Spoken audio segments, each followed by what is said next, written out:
Тодруулбал нялх хүүхэд ханаад хүрснээр хамар нь битүүрдэг. Хамар чих хоёр холбоотой байдаг. Ханаадны вирус чихний хэнгэрэгт өрөөсөл үүсгдэг байна.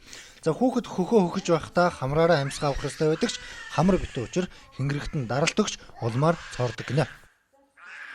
Энэ сонсголын гуурс гэдэг сувг маань өргөн богинохон байдаг учраас ээж минь асаргаа хийхдээ хамраа зөв сайн зөвлөгөөс болоод энэ хэнгэргийн хүндэд өрөөсөл үүсдэг. Өөрсдөө усаад их үед маш хурц өвдөлтөй уйлж байгаа үед эхчүүд мань анзаардаггүй босод өвчлөлттэй андуурдаг. Одоо жишээ нь тархины хүчил төвчин дутагдал ч юм уу тийм ээ. Ямар нэгэн шалтгаанаар өвдөд байгаа анзаардаггүй. Ингээд өрөөсөлд амжиж жагаад 0.1 мм хэнгэрэг маань цоороод ороод ирдэг.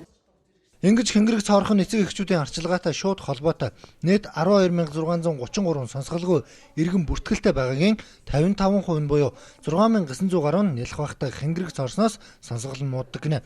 Өөрөөр хэлбэл 6900 хүн багад нь хамрыг нь зөв цэвэрлэж байсан бол сонсголтой байх магадлал байсан гэсэн үг юм. Гэхдээ нэг удаа хэнгэрэг цоорсноор сонсгол мууддаггүй.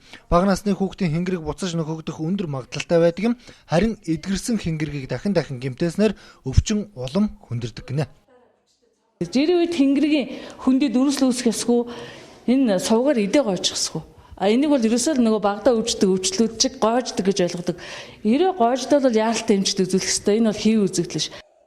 Зөвхөн бага насны хүүхэд гэлтгүй насанд хүрсэн болоод өндөр настай хүмүүсийн сонсгол муудах шалтгаан нь багада хэнгэрэг цоолж байснаас үүдэлтэйг нь хамрын бохироо гадагшлуулахдаа хамрынхан хоёр нүхийг бөглөж нийгдэг тохиолдол олон. За энэ үед чих дүүрж ирдэг нь хэнгэрэгт даралт өгч байгааг нэг хэлбэр. За энэ үед хэрвээ өмнө нь гэмтэж байсан бол хэнгэрэг нь цоордог хүн. Тиймээс бага насны хүүхдийн хамрыг битүүрсэн бол зориултын сэнгэнээр сайтар цэвэрлэх за шаардлагатай гэж мэргэжлийн эмчид хандахыг зөвлөж байгаа юм.